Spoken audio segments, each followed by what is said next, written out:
a stand up. Oh, there you There we go. go. Okay. Yeah.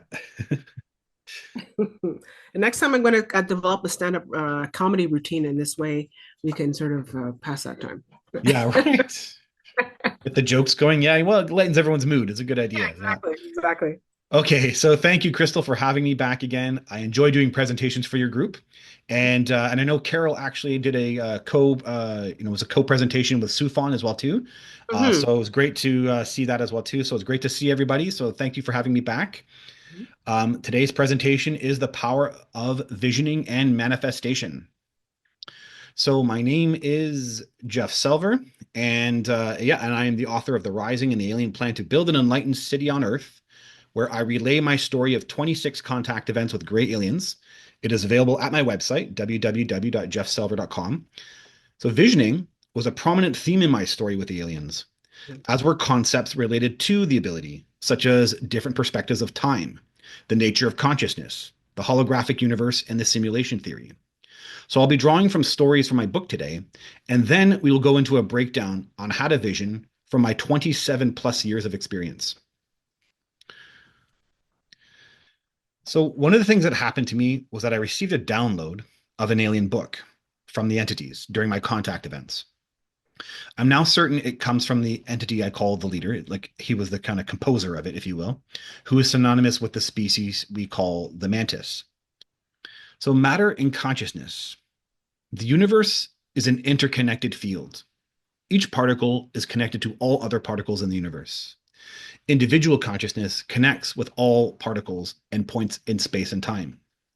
This is hard to believe when you perceive your existence as coming from your body and your mind, but it is real. Awareness is connected to every feature of the universe. And there was a section specifically addressed to visioning called the holographic principle. In the beginning, there was peace and calm when the universe flashed forward. This flashing forward was a peaceful process. First, an ethereal version flashed forward, then the universe created an exact copy of itself, the harder, denser version of what you see today. As the universe poured forth, it formed into programmed codes. The ethereal created code in which the matter fell into. What you see around you is a hologram. Why is it a hologram? Because the ethereal code underneath controls the whole visible universe, and you are connected to that. In essence, what you see around you is an illusion. Matter is put into place by a function of the ethereal code, making the visible universe. The code is embedded all around you. It is the clothes you wear and the car you drive. It is the weather, nature, and the elements. It is the planets, gravity, the stars, the galaxies, and the entire visible universe itself. In their simplest ter- sorry, in their simplest terms, programmable codes are what you would describe as visions, with which you desire to manifest, using what you have termed as the power of attraction. Yet it is less about attraction and more about creating, hence creating a program. The programmable codes of the universe, of the visible universe, which is the great hologram, are the visions of God. You can embed your own codes by using your heart, i.e., God will, being, feeling. The programmed codes for everything in nature are inside you. The heart has the programs of the universe, all visions of the universe within it. And they continue. Visioning is being, what you desire, picturing detail with your mind, and using your willpower, demanding as the God you are. Such will make the holograms bend. When we vision, the hologram follows suit and builds new codes in line with your willed modifications of the hologram. Willpower is yours, yet simultaneously God's, meaning each and every desire is in line with the universe, allowing the hologram to bend as such. You can create peace and joy. All needs can be met this way. Play with the hologram. It is meant to be an experience of joy in life. This joy will unlock an upward spiraling evolution of consciousness. So, during my fourth and fifth contact events, I was in the middle of this experiment with gray aliens to discover my soul, and I kept going up into crafts. This was back in 1997, these two contact events, and they would show me at the end of whatever they had done some work on my body and my mind and these different contact events. But in both the fourth and fifth, as the contact event ends, I see it could be said the future, or maybe it was the present moment, but just a little bit, a couple days next. So they were showing me, reality based on these globes. And this was the globe, generally the picture of what I saw. And what I witnessed was the hologram was a globe composed of white and blue plastic or plasticine looking wisps. Traveling in the middle was a pure white line, straw, or tube that became dense with, colors basically as it passed through the center of the globe. I could feel this was a part of me, like I was a part of my higher self. This globe was attached to me. Now, what I understand is that that higher self was the tube. So I'm looking from a bird's eye view of my life. And this was some kind of holographic representation of my existence at the time. So now, presently, as I'm going through all my contact events, I'm now sitting with everything. I've been talking publicly about all these experiences without fully understanding some things. And only recently have I been able to, communicate with the elder still. Presently, I still have telepathy with them. And I was curious about this, about these holograms.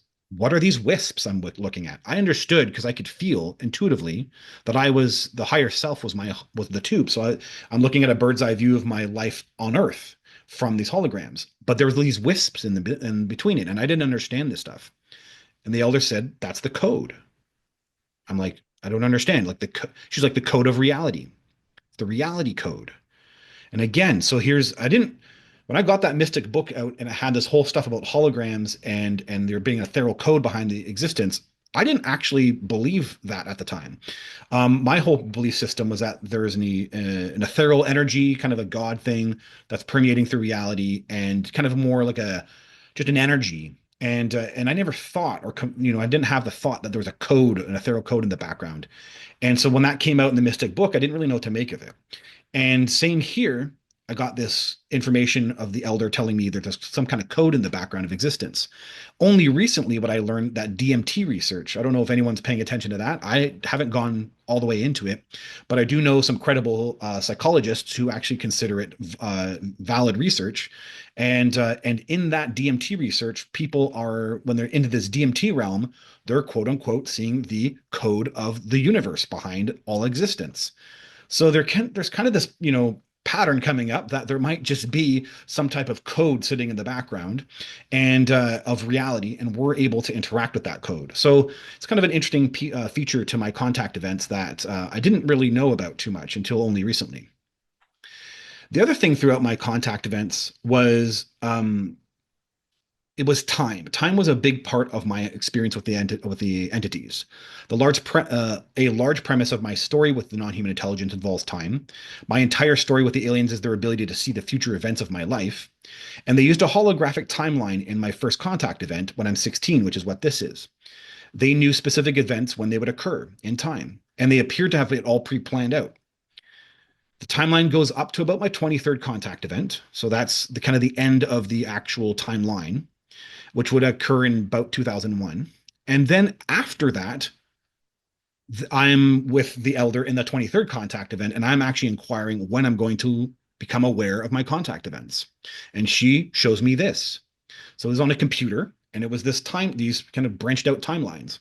And she says, "This is your timeline of possible events, the outline of what could occur till you learn about us. We didn't know what was going to happen. We have trajectories, outlines, and maps, but you make the ultimate choices." And that's a very fascinating piece of information about time, their perspective of it, and how we move through it, just willy nilly almost. And in reality, we might be following a plan, or we might be changing and altering our timelines at the same time. So it's all very fascinating. And what this demonstrates is that some parts of our life can be planned out, and some might have varying probabilities. So time is seen differently by the aliens, and the only way that something like this could be possible is if time is an illusion, and therefore relative to the observer. The aliens just might be observing our time from their future, and that's for something else. But the bottom line is that they clearly have an alternate version of reality here that involves time. And I'll be going into this in a second here. So aside from this visioning, was a part of my experience in the real world with all my contact events were occurring without my knowing. And my ability to save myself from desperate situations through synchronistic events was being observed by the entities, and they commented as such in my 16th contact event. So I highlight in my book the very first time I consciously used visioning to my success back in 1998. And that's what this story is here. So roughly 6 weeks after I left my old life, I eventually made my way north to Nanaimo. So I was traveling, living out of my car, having contact events without my knowing. Between gas, food, books, and other unexpected expenses, I was now running low on money. I needed visioning to work because I was unclear what to do with it otherwise, unclear what to do otherwise. But I knew I wasn't put in my scenario to starve. The first thing I had to do was internalize that my thoughts are creative, that they are our God power, and that I had to take responsibility for them, being conscious of what I was imagining, and not to produce thoughts of a negative outcome. By changing how I thought about my thoughts, I allowed the universe to receive them. Knowing my individual awareness was a part of the God awareness, that my desire from my heart, from my core consciousness, was God's desire. I visioned myself having money. I saw how I would be acting, what I would be thinking, and what I'd be saying if I had money. I then realized I actually wouldn't be thinking about money at all. If I was living in a state of it fulfilled, I wouldn't actually be pondering about money at all. I'd feel comfortable, relaxed, and carefree. So I took that mind frame and feeling and lived in it, feeling the money was with me now. The vision put me in a place where I could intuitively feel I had nothing to worry about, that I was taken care of by the universe. So I did nothing, continuing to travel and explore what I felt compelled to, staying in the parks and beaches in Nanaimo, but held on to my vision. A day or two after I laid out my vision, sitting in my car reading, a flash of awareness from my heart overcame me, telling me to call my mom. It was out of place because I was convinced I needed to be separate from my parents. When I left, I never explained what was happening to me, only telling them that I was on a spiritual mission and needed to travel.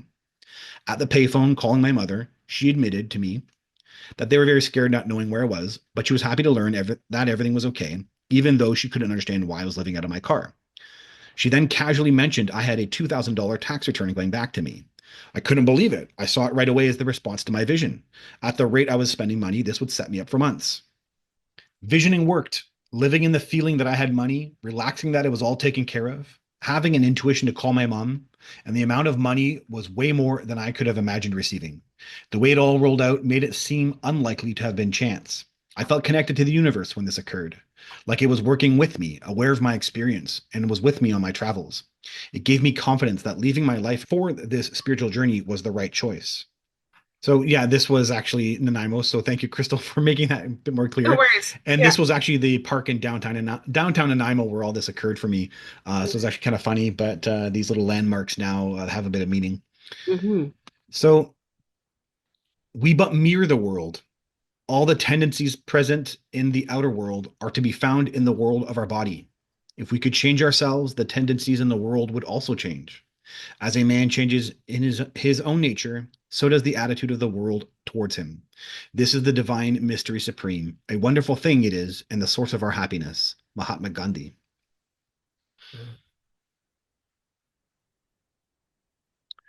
So throughout my adult life, I had several large scale visioning successes, such as manifesting the wage hours, environment management structure, and vacation days of a position in a field I knew nothing about.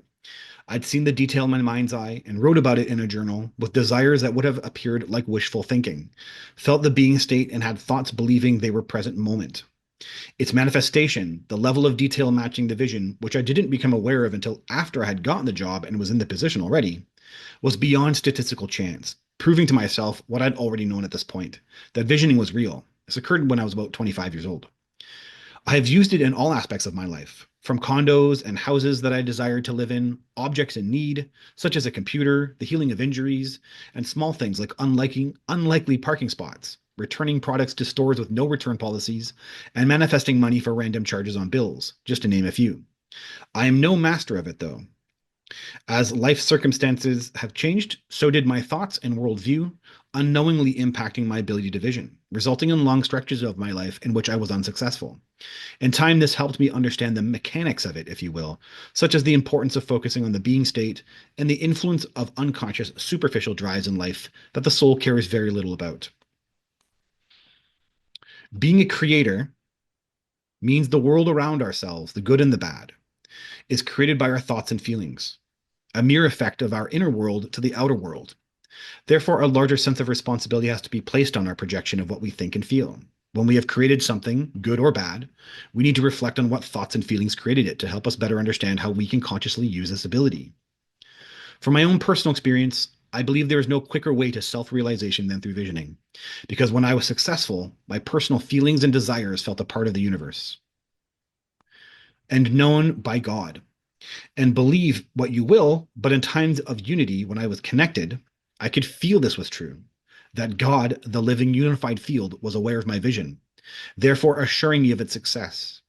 Then I simply lived in expectation of the desired manifestation, solidifying it into reality. This type of relationship with our creator is beyond it being a mechanical energy. It is aware of us individually, and this realization further deepened the experience of unity. When we vision, we are simply speaking its language. So, how to vision. So that's the whole build up about where my experience all comes from. And so now I'm going to talk to you about what I've learned, kind of the gist of what I can offer you or tell you about on how to vision. So, what are you doing after this presentation? Hey, Crystal, what are you doing after the presentation?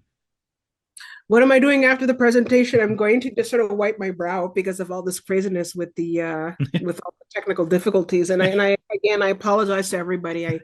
I didn't want to have to take a break, but like I mean, I wanted to make sure that it was going to be a good quality for everyone. So I know that some people were a bit upset, and I apologize to those people. So at least we didn't have to break. So at least we're back. So I Yeah. think I'm just going to have a very large glass of wine. I think that's what. Great. There you go. Okay.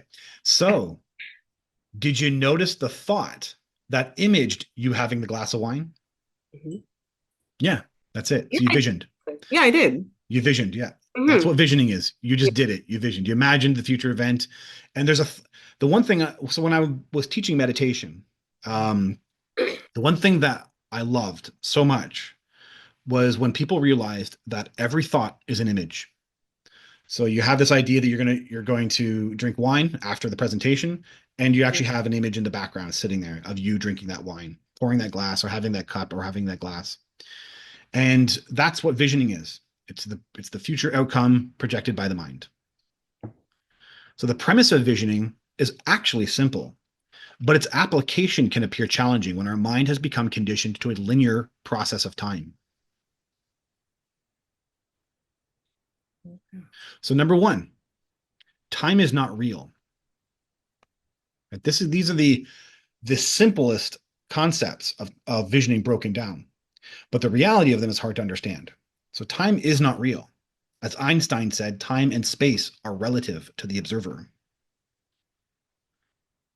Consciousness, your spirit, resides in all time or no time, basically timelessness.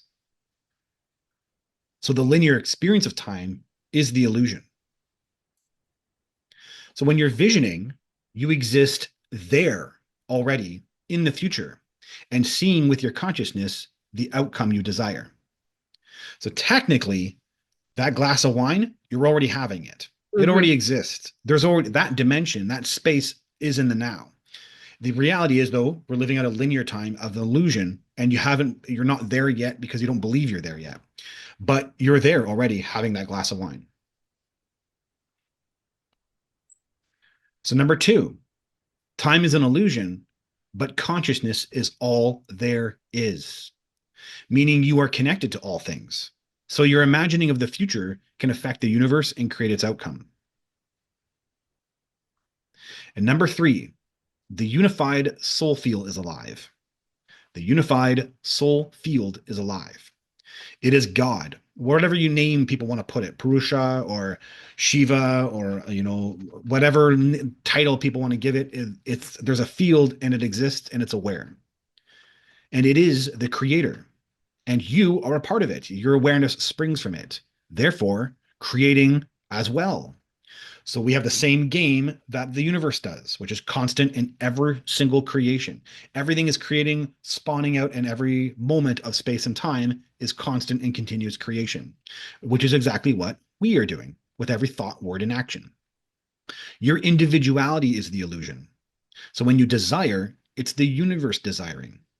right? So that glass of wine, so the universe is experiencing, right, your strain right now, your stress, and it's going to be the one having that glass of wine, right? That's the whole premise. So the universe is contorting and bending to give you the glass of wine, right? One And of you many. created, right? That's the whole thing. You created a response to the stress, and then you decided to have wine, right? Mhm. So in unity, you don't attract, you create, and the universe manifests. Okay. So the premise of visioning: time is not real, consciousness is all there is, so you are connected to all there is. And unity, the aware unified soul field, is real. You are it, so you are creating just like it.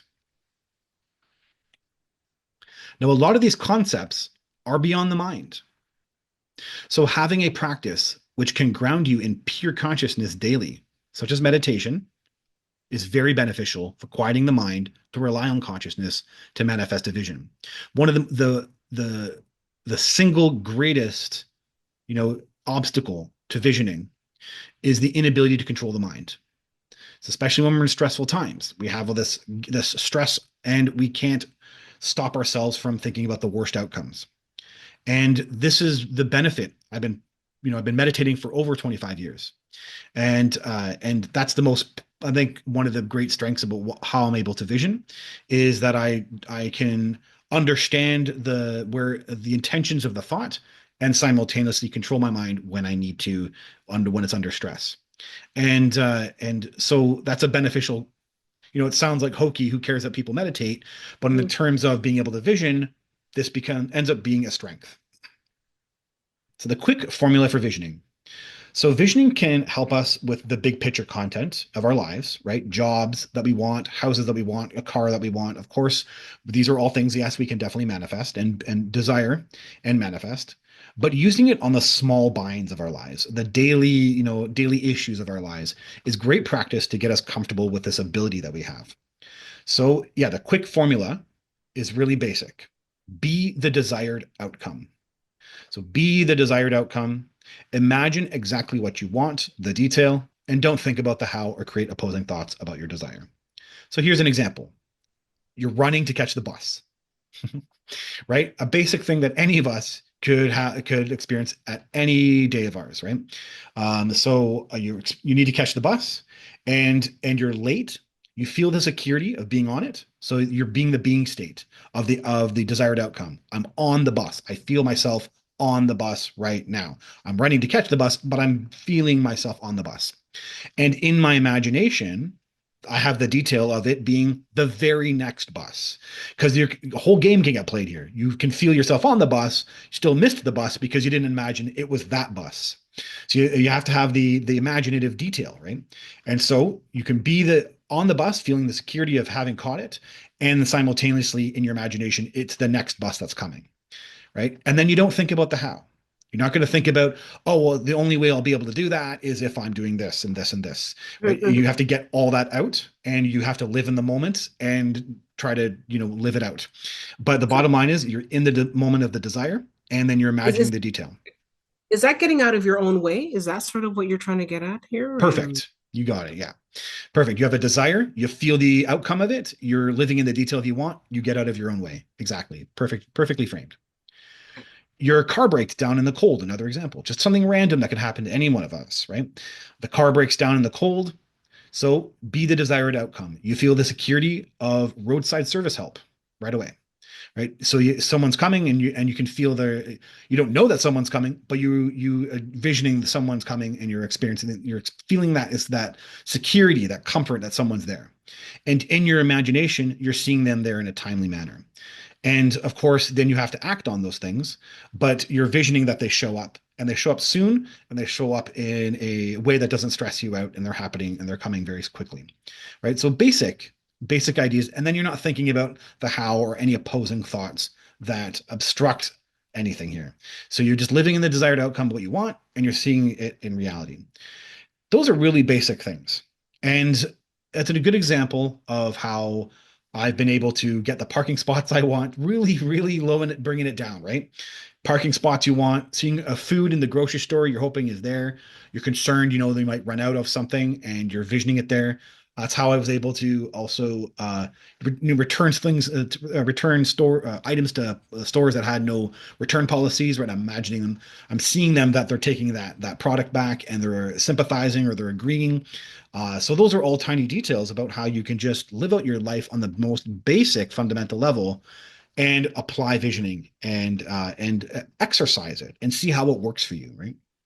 Actually, Go ahead. so Yeah. yeah, I just had a quick question here, and it's actually something that I wanted to know. I have a question from one of our members here, Jet Set, or Annie says, "How do you be the outcome? Do you just think it?" And that's a good question because so do, are you sort of, I know you say you're talking about creation, Yeah. but then is that a situation where you're creating, for example, like you want to bring back items to a store that doesn't have a return policy?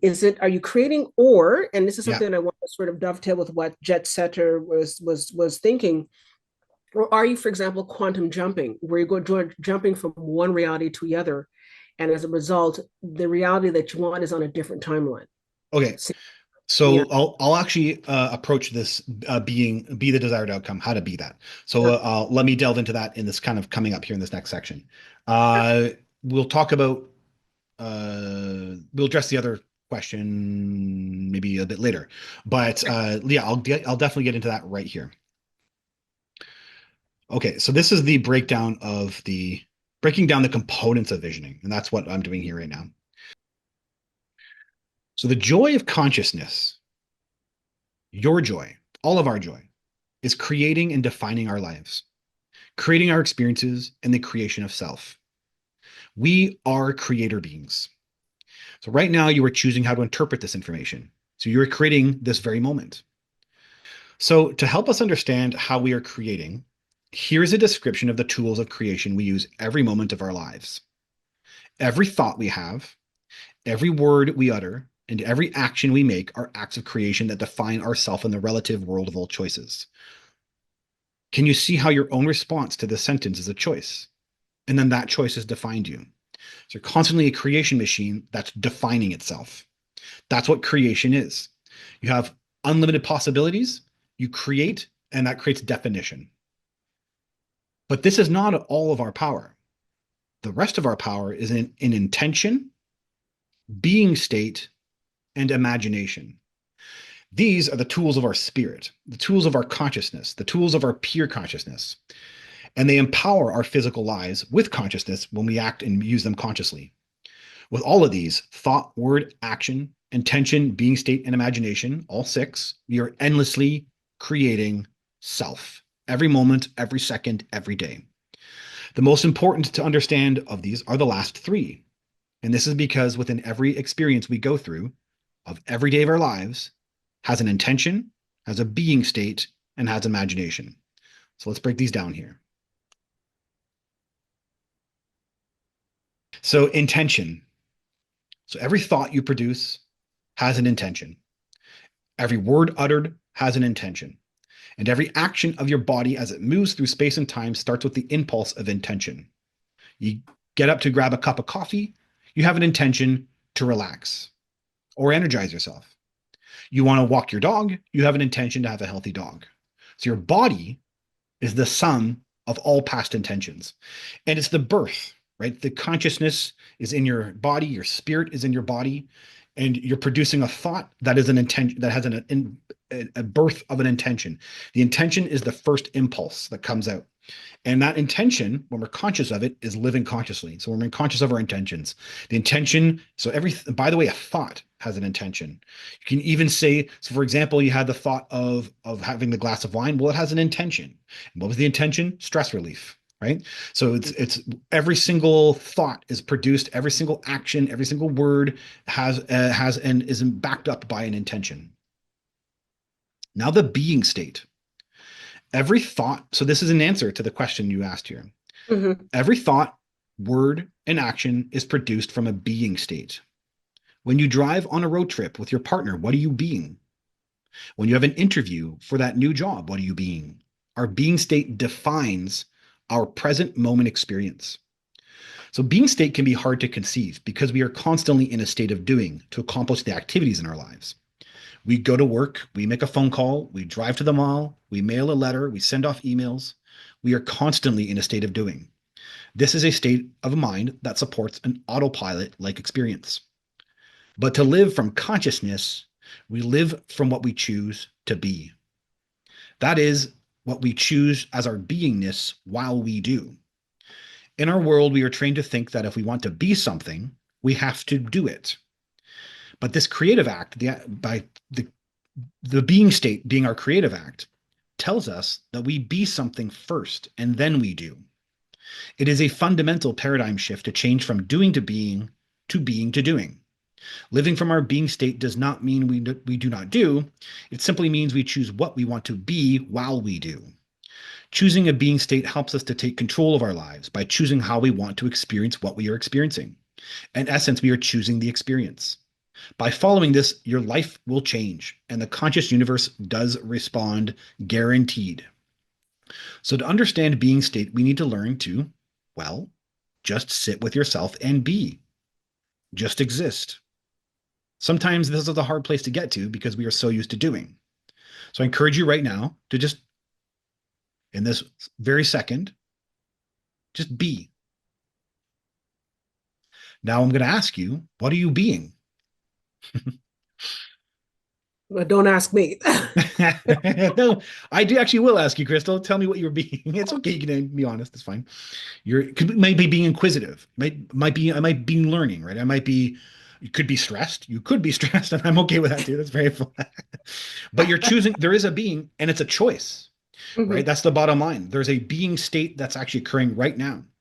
And we all have a being right now. What are you being? And that's to understand being state and to control being state, we have to understand what we're being in our lives. What being are we choosing? And we're making a choice. There's no outside force that's telling us to be. We make the choice to be. And then that's a being state in response to the outside world. And when we choose consciously, we choose that being state on purpose consciously. And that's the whole power of visioning, is making a being state. And the most powerful thing to be is in an opposing environment, opposing circumstances to your being state. And yet you're being the thing that you desire. And that's the big energetic key here of consciousness, is the being state that we take control of ourselves. This is the whole premise of I choose to be happy, right? Being happy, right? I choose to be happy. And so what makes you happy? It's not what makes me happy. I choose to be happy, right? And those are the fundamental differences. And that being state is so obviously I can't go into it too much today, but the premise here is that you want to empower your consciousness. You'll learn to focus on being and what you're doing, what you're being when you're out while you do what you do. So what are you being while you walk your dog? What are you being while you work? What are you being while you're hanging out with your kids? So these are all the being state choices we make in the premise of our lives. But these are choices. And that's the most powerful place to come from. And then visioning is is the next step. Visioning the being state you want to be in that environment or in that future moment and using your imagination to do it. Yeah. So when we just be, we are not acting automatically. Which is typically a goal-oriented state. But when we're being, we are conscious of our experience and are connected to the present moment. Being is one of those powerful states, and it is the driver and engine of visioning. Mhm. So Would you say, go ahead. sorry, just in terms of being, Yeah. would you say that it's also a situation where, for example, if you just you're not being anything, then you can sort of just let yourself go and let the universe give back to you give you what you want? Is there also a benefit of just sort of letting go and not being anything? I don't know if that's If you think you're being nothing, you're not conscious of what you're being. okay. So you're always being something. You're always making a choice, Mhm. right? You're not. There's no premise here where you're not making a choice. Even to say, okay, I'm going to be nothing, is a choice you maybe might be repressing, right? Like it's like you're still being something. You're actually creating a being state out of something, and that might be a repression because you're saying I'm not going to be anything. It's kind of like saying I'm not going to make a choice. Well, that's a choice, Okay. right? It's the same idea, it's same premise, because you're actually a creative engine. And so you're saying, I'm not going to create, but you're actually creating by saying, I won't create. It's the same idea. So it's an automatic engine response, that is the thing that flows you through space and time. You're always being something. A baby is being in shock from having been born, right? Mhm. There's always a being going on that is tied to the consciousness state of the individual who's manifesting in space and time. You're being something at all times of your existence. The whole premise here is that, are you choosing it consciously or are you unconscious? That's it. Yeah. Okay. Okay, great. Okay, so I mean, does vibrational energy play into that? Like, for example, if you choose to be happy, then I'm sort of negating what's going on around me. Like, if there's a whole bunch of craziness going around me, like tonight, with these tech problems, Right. if I choose to be happy Yeah. and not acknowledge or not engage in the crazy, does that at that point, I don't know, change my vibration, and in which case it changes what the outcome might be in my life? I don't know if I'm making sense. Yes, it definitely can. Yes, it definitely 100% can. It's the energy, yes, you 100% that you're emitting. Your being state is the core of your energy. Your being, it is a being, and then you're taking control of the being that and what that being is emitting. And if you are saying, I'm going to be happy, and yeah, you definitely 100% could be changing the outcome of how that Mm, thing affects you 100%. Yeah. okay, thank you. So as you think in time and space, so these are the three: intention, being state, and imagination. So as you think in time and space, you visualize in pictures.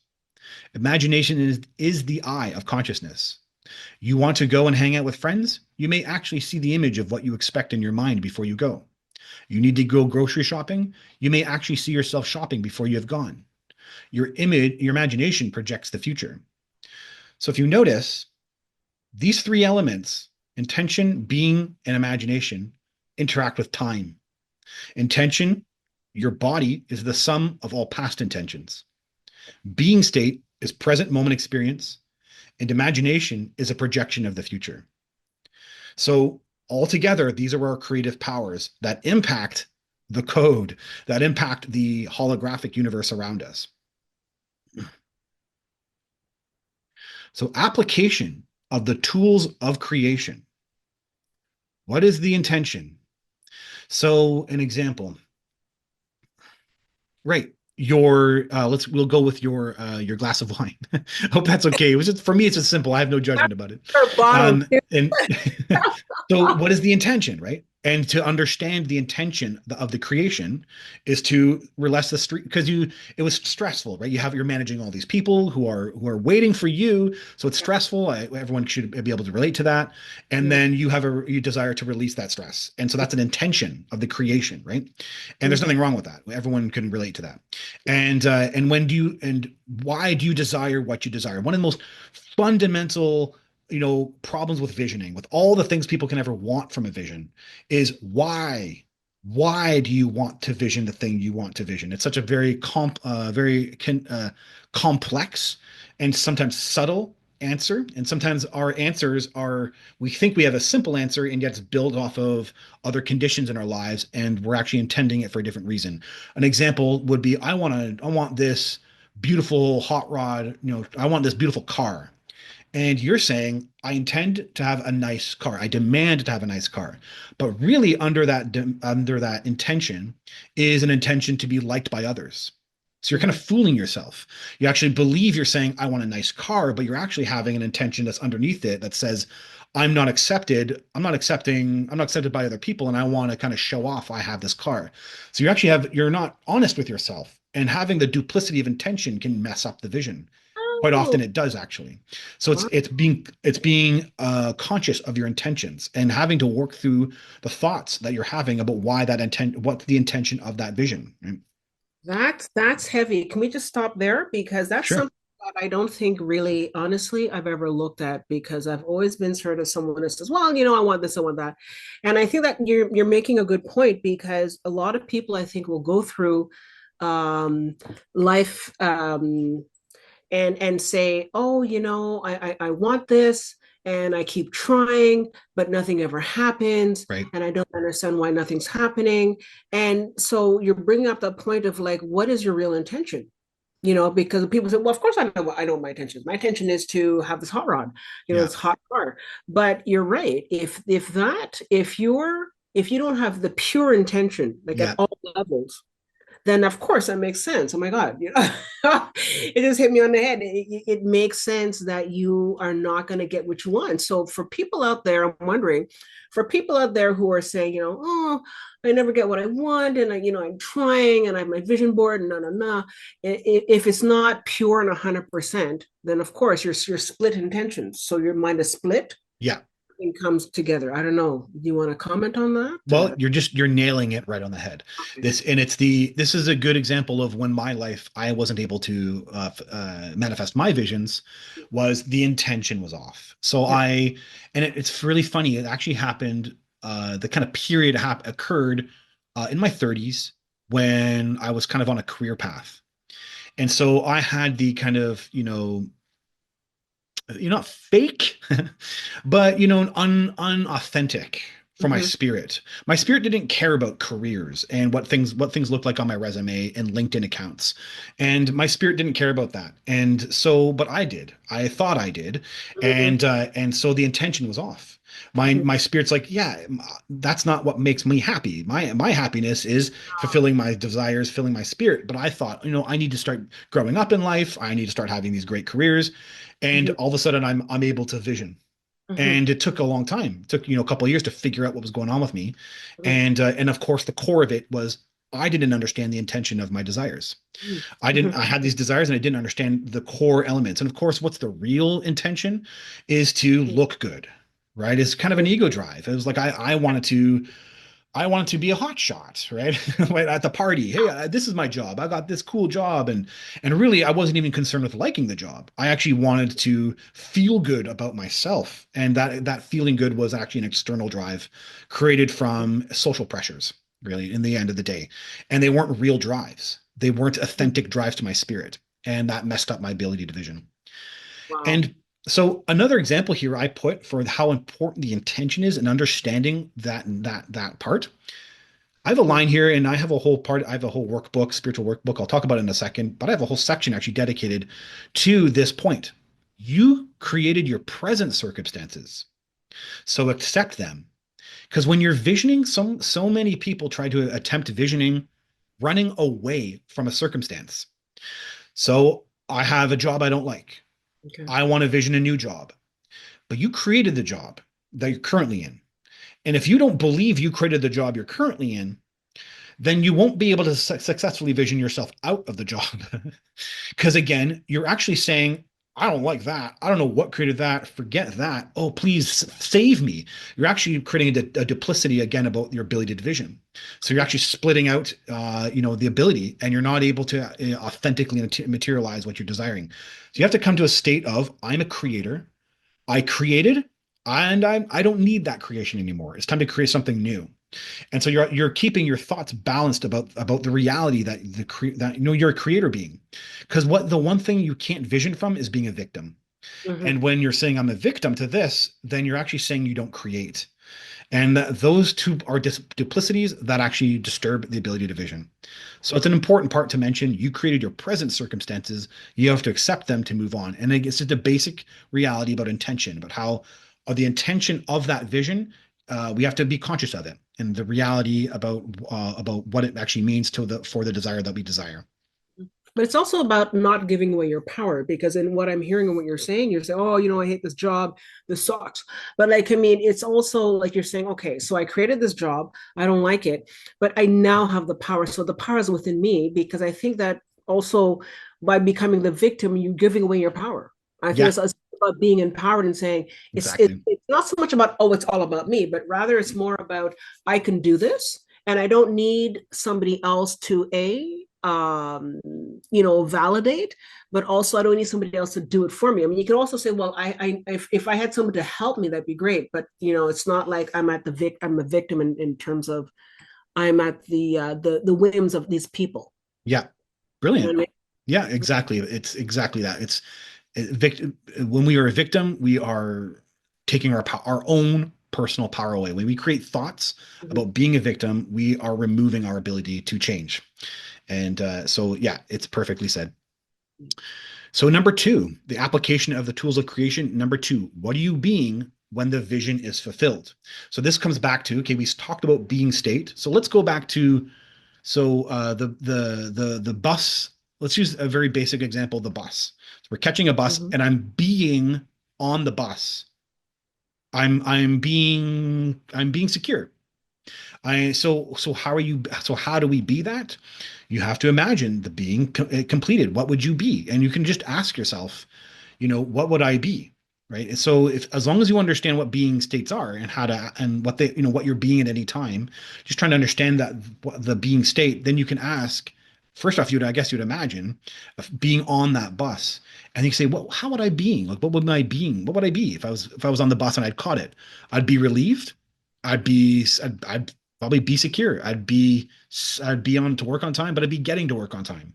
I'd be secure. I think that's probably the best feeling I would have. And then that's your being state. So you're actually feeling the security. So the being is what you're feeling, and you're feeling the security. You're being secure. I'm secure on the bus, and so you have to be the vision fulfilled, and it's tricky. Takes time and energy to figure this stuff out, but that's how we do it. Number three, what are the details you are seeing? Again, coming back to the bus, such a common, I actually have found someone who said that they visioned winning the lottery, and they visioned their numbers, and oh, I guess I forgot the whole detail. He said he visioned their numbers and they didn't realize, but they weren't checking. So it was Mhm. like a whole thing where he visioned the numbers but didn't vision winning. So he actually got his numbers but missed it.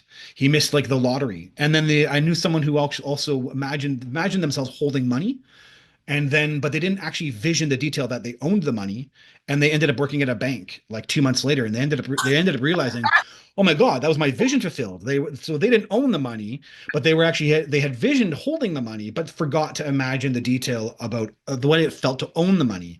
And so it's these tiny tiny tiny details you have to vision, the very specific things that you want, and the universe does project out the code, if you will, to materialize and embody your vision. So, well, it's sort of kind of like, be careful what you wish for, you just might get it. And so he Yeah. wished he saw the money, but didn't sort of have that. That's funny. I'm sorry, that poor guy. But I'm Poor sure guy. some people Yeah. I know, well, Matt, you're like, yeah, but I'm working at a bank. There you go. Yeah. But those isn't that just ironic? But for Yeah. those It's of funny. us people tonight, they're sort of like, you know what? I wouldn't mind winning the lottery. So we were Right. talking before about how to be authentic. Yeah. And then we were talking before about no victims and owning your power and saying, okay, I created a situation. So if I create a situation where if somebody creates a situation and they're always trying to, instead of having to run for the bus, they're always having to sort of like run to pay their bills, and there's Yeah. there's there's always running and trying to catch up on their bills. What do you do at that point? Like, what do you have to do? Do I have to win the lottery, or is there another way to say, you know what, I just want to just be secure. I just know that I have the money in the bank and it's not a problem. So I think you mentioned it briefly. You said you all of a sudden were able to get money to pay for your bills. I think people would be definitely Yeah. interested in that one. You want to Right. expand on They're that one? very interested. They are. I Yes, think I'm very aware of that. Yes. And it's security, right? So there's money is the weirdest of them all because it's a hygiene factor, right? mhm, That's actually a line my guru uses, and it's very mhm. powerful. And it's the bottom line is you don't think it's like toilet paper. You don't think about it until you need it, right? Otherwise, you're not Oh, right. You're not hanging out thinking about toilet paper. Same with money, right? You're not mhm, thinking about it until you need it, and okay. otherwise, so it's kind of like a hygiene factor. And money is a weird game because the reality, what you want out of money, is the security of existence. And the Mhm, reality is that most people use it as the security, but it's not the security, right? The security is the world, is the event, is the circumstances. And so it's a mhm, weird game about money. So technically, what most people are desiring, the authentic intention is a happy life, right? The authentic intention is a carefree existence. Typically, that's the intention of wanting money. So that's what you want to be visioning, right? And so in the case of me having to pay bills, yeah, those were circumstances where I was caught off guard. And then I'm visioning that's not a problem. And then something actually happens where money out of nowhere, yeah, someone owes me money, the money comes into my account. Something like that would happen. And yeah, that it's not looking at money directly as for what it is. It's recognizing there's this interchanging field that we call money, and technically it's a symbol, and all I desire is this thing fulfilled. So you're not looking at money as the thing that can pay all your bills. You're looking at the carefree life where you don't have to think about your bills. That's the pure intention. And what are you being? Well, you're being a carefree person. You're being a person who's happy. You're being a person who's not thinking about those things, right? Those are examples. You have to kind of iron out what those intentions are and what those being states are for each of us individually. But money is a very interesting game with all this. And yeah, But it seemed that you let go of it. You said, okay, well, you have this bill, so you can just sort of, okay, yeah, there's not a problem. So somehow, I mean, maybe I'm interpreting too much into this, but it seems that you're sort of like, yeah, whatever.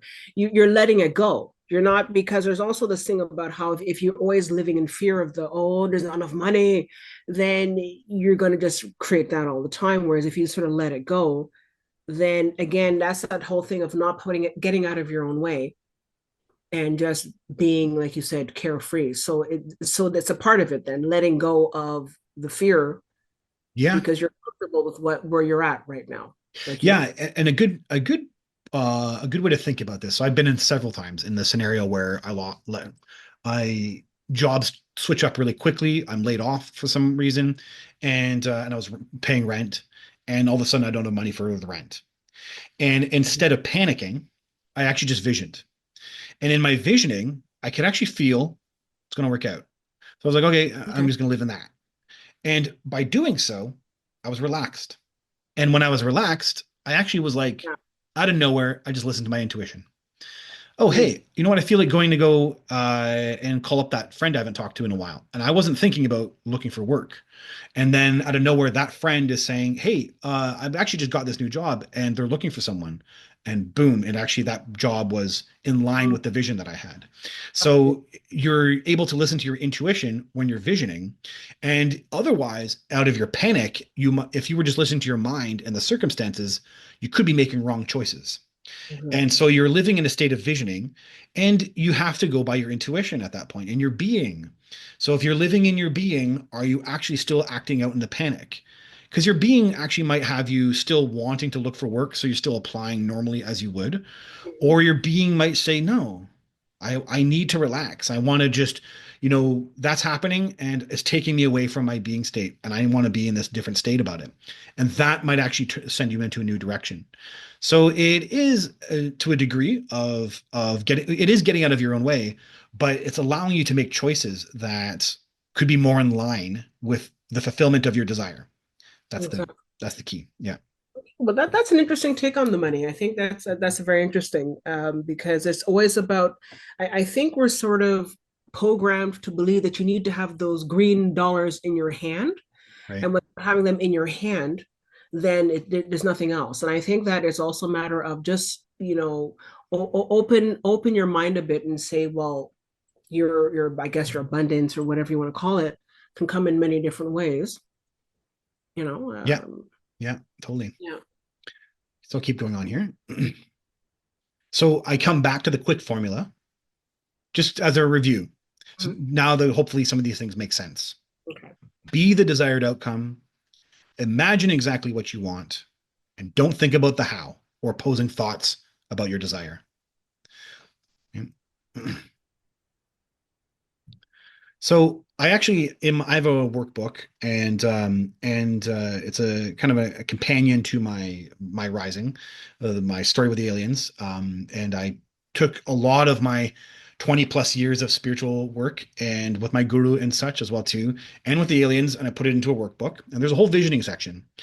And I actually have exercises that are kind of the more mental aspects of visioning that help us get used to it. And so I want to explore some of these here. I'll just quickly, briefly go over them. And so one of the things that helps us with visioning is knowing the world around you is unreal. It's a hologram, right? sometimes immersing our having the knowledge about visioning and then immersing ourselves in quantum text, quantum books about quantum reality. This idea that underneath all of existence is an unreality that is interlinked with our consciousness helps us actually feel security about visioning. You can almost get into the state where you're saying, that's not real. That money's coming in, or that problem is coming in, or this issue is coming in, that bill I have to pay. It's not part of reality. That my reality is it's already fulfilled. I have that bill's already paid. I don't have to worry about it. And you're literally living in a dimensional state, if you will, where the physical tissue reality isn't real, and what is consciousness underneath. And so it's really sometimes good to immerse ourselves in quantum content. I spent a whole lot of time immersing myself in simulation theory. I can tell you a lot of the details about the scientific facts about the simulation theory, why scientists are convinced we're a part of a simulation. And I did that because it makes me feel secure in my reality and my ability to vision, which only empowers my actual outcome with visioning. The more secure you are, the more real it becomes. Mhm. And so a part of that whole understanding that it's unreal, that everything is kind of an energy that sits underneath all of existence, is one of the most powerful parts about visioning. That limitations of resources is a state of mind. And if you have can't imagine that, that's one of the limitations of the brain and why our visioning is a struggle for us in our human existence, because we don't live in a world where we imagine the unlimited existence that actually that exists underneath all of reality. So, but the Vedas did. So I'm going to say this sloka here. It's a very powerful sloka. Purnamada Purnamidan Purnat Purnamudachayate Purnasya Purnamadaya Purnameva Vashishayate. Om Shanti Shanti Shanti. And what it translates as is that is infinite. This is infinite. From that infinite arises this infinite. This infinite is brought forth from that infinite, and that infinite remains infinite. This is a visioning riddle. Your brain should be like, what? It's like kind of breaks the brain. Pretty And much. yeah, and that's where visioning exists. So this is a great mysterious sloka, and meditate on the meaning of this. Because when you meditate on the meaning of this, you'll understand the power of visioning. And it's in the power of visioning that real manifestation occurs. It's in knowing that everything is unlimited.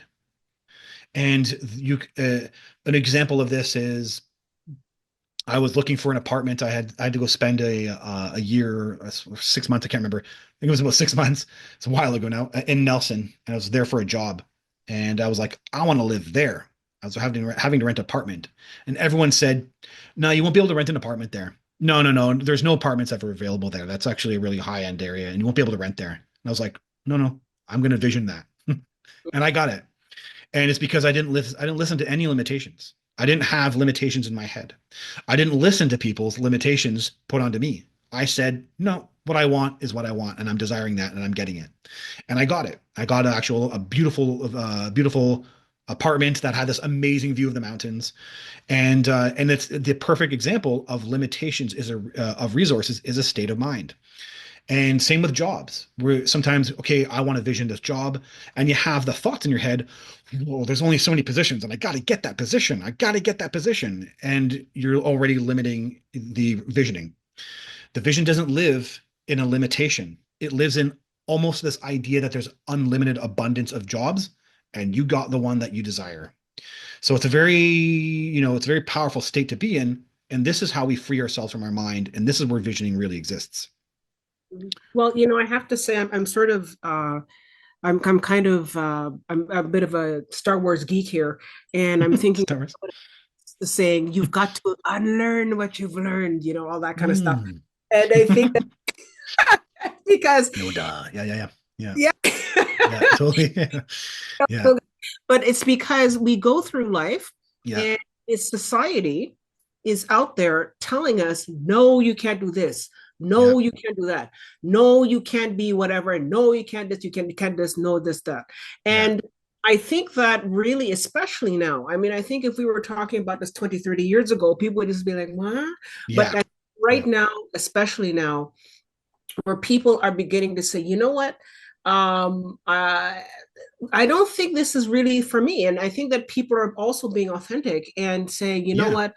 I have to do what I want to do. And I think there's a lot of things where you gave that example of like, well, I want this hot car because I want to get, the hot chicks or, impress my friends, that kind of thing.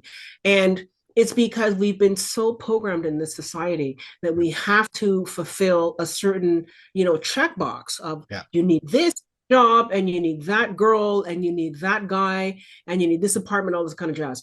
Yeah. And if you sort of listen to yourself and you're just happy and say, look, my parents want me to have this big fat house, but I'd just be fine with a small apartment here in Nelson, BC, whatever.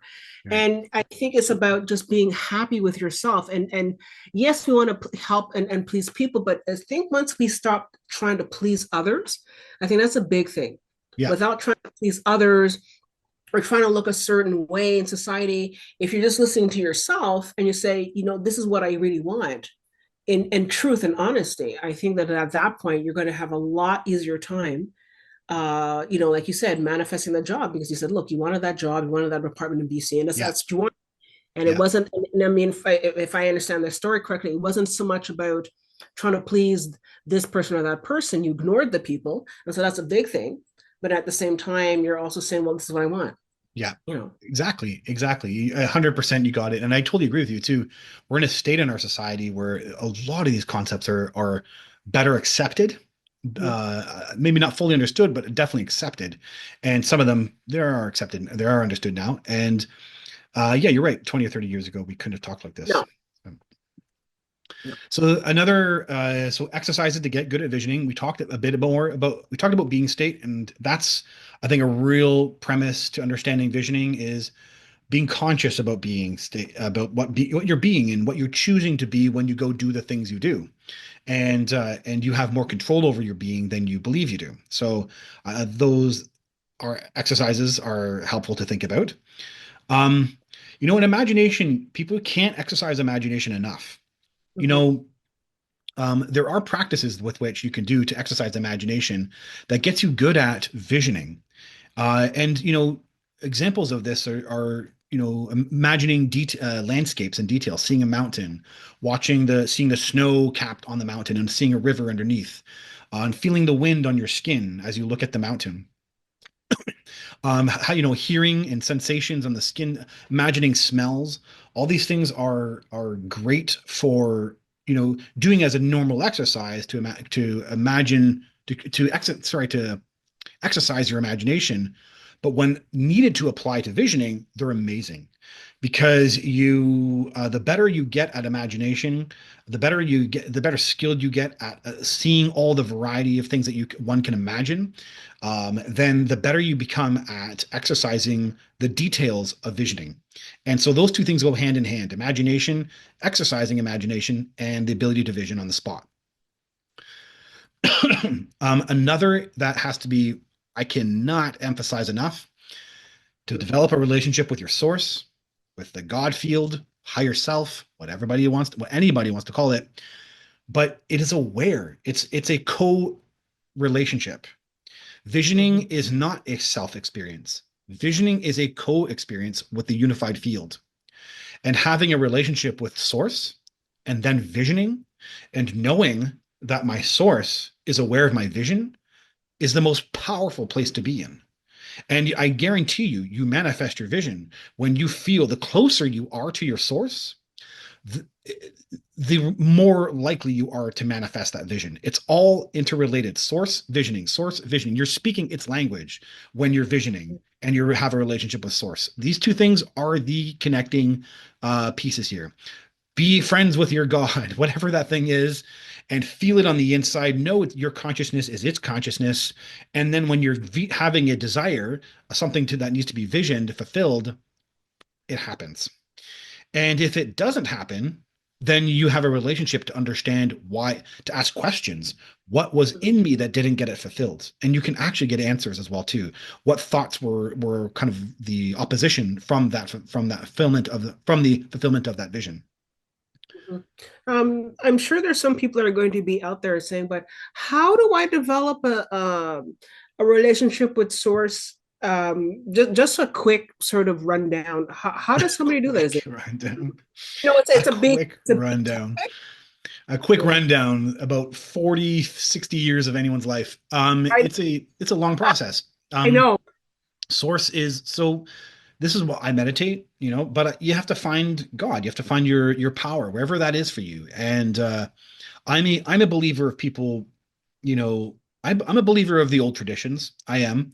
Of course, yes, they are corrupt, blah, blah, blah. But Mhm, the reality is that, you can apply modern thinking, a mhm, modern spiritual thinking, maybe even modern new age thinking to some old religions, right? No, we don't have to imagine that the Christian religion was against everybody else and trying to dominate people. Even though it might have been doing that in the ancient world, Jesus was not talking like that.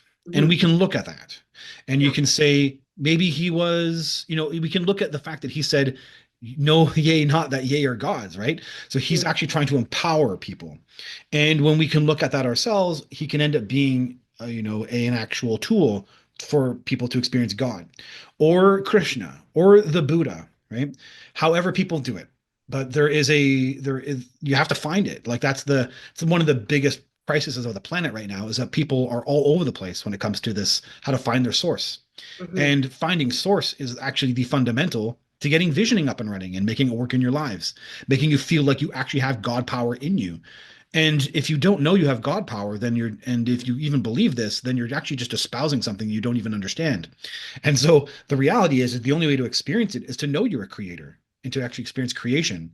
And so it's a co-relationship, finding God and finding and visioning and making those two things work. mhm. But the Yeah. how is a long-term life process. Yeah. And I've been kind of saying this from a long time. People need to figure this part out because I use a guru and that works for me. And I also saw my higher self in the afterlife. That also works for me. And those two things combined, I feel very secure in my experience of source.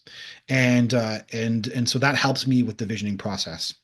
And I can only just hammer down, find God, find God, find God, whatever that is for you, find source, find higher self, whatever that is for you, and know that it knows your vision. Yeah. Mhm. So, but I mean, I guess it'd be okay for me to just sort of start talking out loud. I mean, I know that some people, maybe bristle at the idea of God, but I think just finding your source within, if you sort of look within, I guess, right? They can say, look, if I can just talk out loud, because I assume that source, if source is aware of my desire, then source is aware of me talking to it, no? Yes.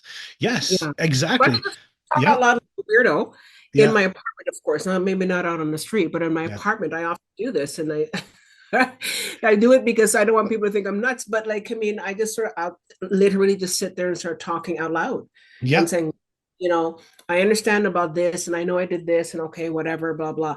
But I know that it's okay for me to talk out there because it is that connection, but it's also because it can in my head I Yeah. feel that it can hear me and it knows, and I look Yes. up and I, oh, I know you know about this and the blah blah blah. Brilliant. It hears. That's So exactly it. That's that exactly it. I love it. I love it. And these methods need to be normalized. And I actually agree with you. And I 100% can talk to it as well too. And then I can get that loving, warm embrace from the field and feel it. And I have to be a certain state of focus, and I have to have a certain intention. And yes, you can definitely empower the personal experience of God. And 100%, it is aware of our interaction. And I am 100% convinced it wants nothing but that type of relationship. and absolutely. and there's a weird game. The human in the Western society is absolutely appalled by this because we keep thinking we lose our power and you're pretending to an imaginary thing. But the higher self is a level of awareness of our own selves that can't come into the body because it's too advanced. It's too off into another dimension of outside space and time.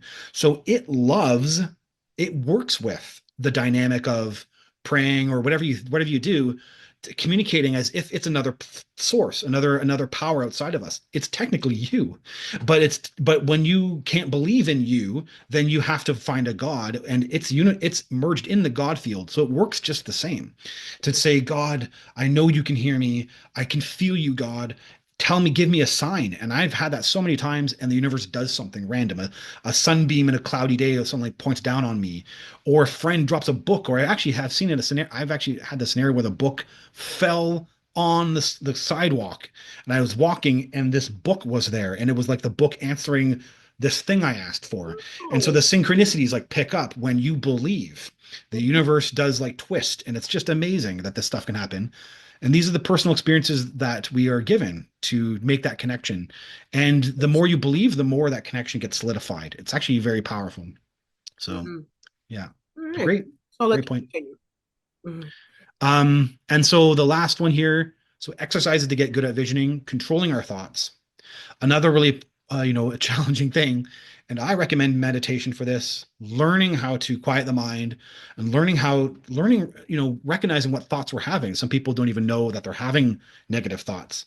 And we have to get into a state where we're observing our thoughts and you're able to stop thoughts.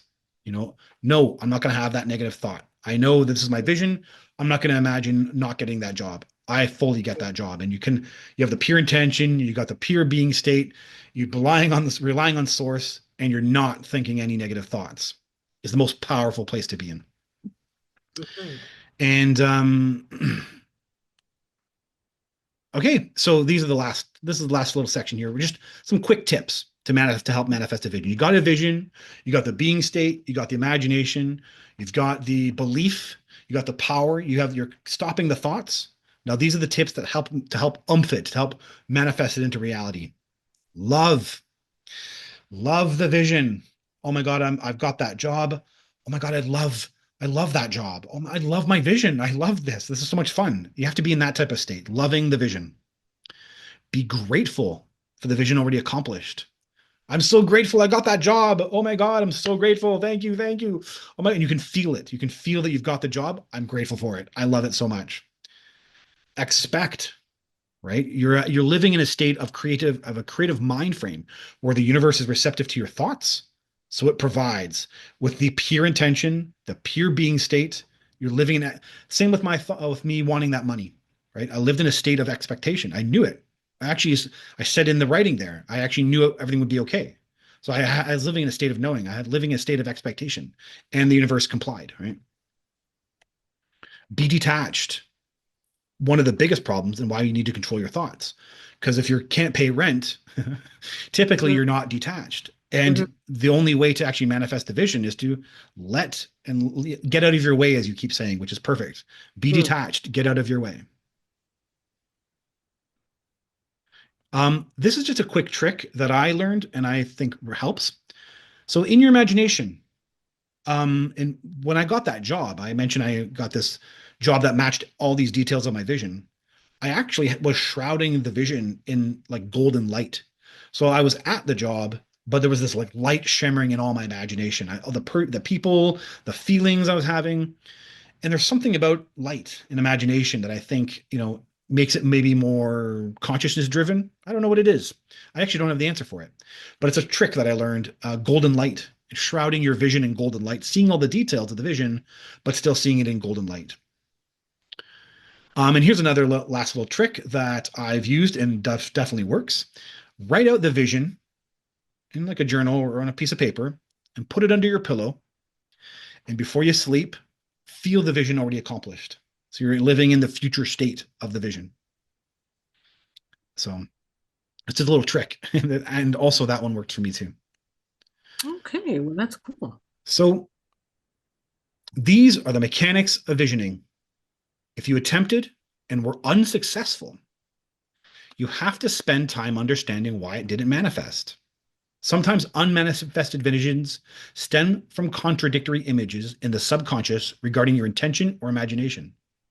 Ask your higher self or your guidance or in a dream or in a meditation why it didn't manifest. Seek an answer. You only get better by doing so. Successful visioning makes life a joy. when we then experience the game that life is meant to be, a sport to be played, a creation playground for the purpose of experiencing our godhood, which is its purpose. Thank you, everybody. My name is Jeff All right. Salver. This is my book, The Rising and the Alien Plan to Build an Enlightened City on Earth. So yeah, my website, jeffsalver.com, and you can email me at jeffsalver@gmail.com. So that's That's it. great. Wow, that's amazing. Thank you so much. I hear the cheers in the audience. But I actually have we actually have a